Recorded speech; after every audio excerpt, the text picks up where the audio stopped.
read the script, one of the things I liked the most about it was the mother-daughter relationship. And I think there were parts of it that reminded me of my mom and I. And like, my mom's my best friend, and I read that script and I thought that was captured. And obviously she's not as overbearing as Liz in the script, but I think there were just like the sweet moments between them, like made me cry when I read it the first time. And I mean, it was a dream for me because all I want to do is be with her. And so she was forced to be with me every day. I was nervous, you know, I was nervous going into it because I didn't know what she was going to be like as a director. And, you know, she shares all of her nerves with me going into everything she does. And so I'm terrified because she shares all of her deepest, darkest fears with me leading up to the thing, and then she goes and does it and is fine, and I'm like, oh my God, I hope she's okay.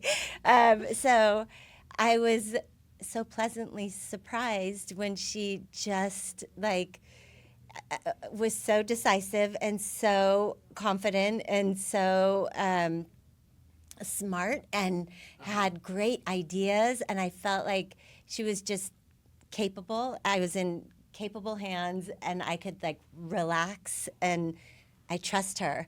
And that's such a big deal for an actor to be able to feel like you can relax and you trust that they're taking care of things, you know? And that's how I felt with her.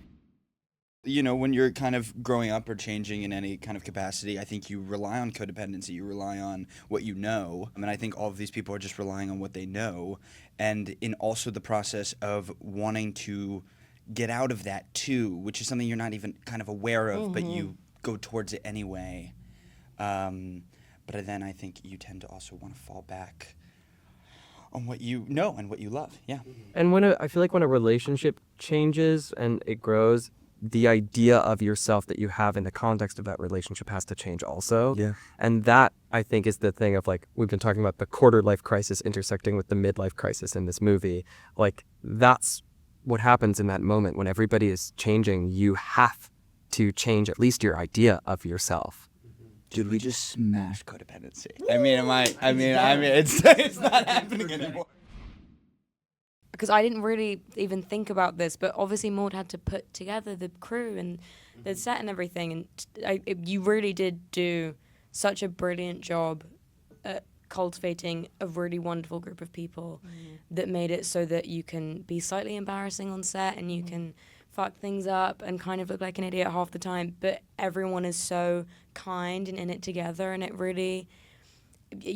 I feel like you can kind of feel that when you watch the film, because everyone was just having the best time, and that's partially to do with everyone that we got to work with and partially to do with the fact that you put everyone together, and you really did do like a brilliant job of that. It feels like it was a kind of melting pot of all of the best people, and so it was pretty great to be on a Maude Apatow set. Yeah. I felt comfortable as well. Yeah. Yes.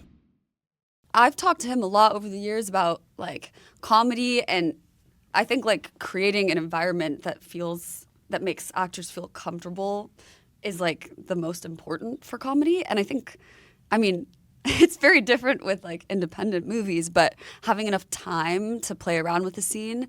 So like we did it as written, and we did versions with a bunch of alts. We improvised, and I think like I grew up watching my dad work that way, and I saw how successful it was, and so always just trying to figure out like how to collaborate with the people that you're working with, because they have so much to bring to it, and that's like why you cast them.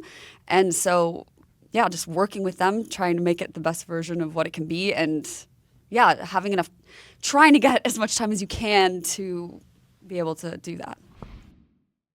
One word description Of this? of Lexi in season 3 of Euphoria. Can you share that? Whoa. Ambitious. Whoa, nice. That was awesome. Okay. Yeah, Good stuff. she's going for it. Yes.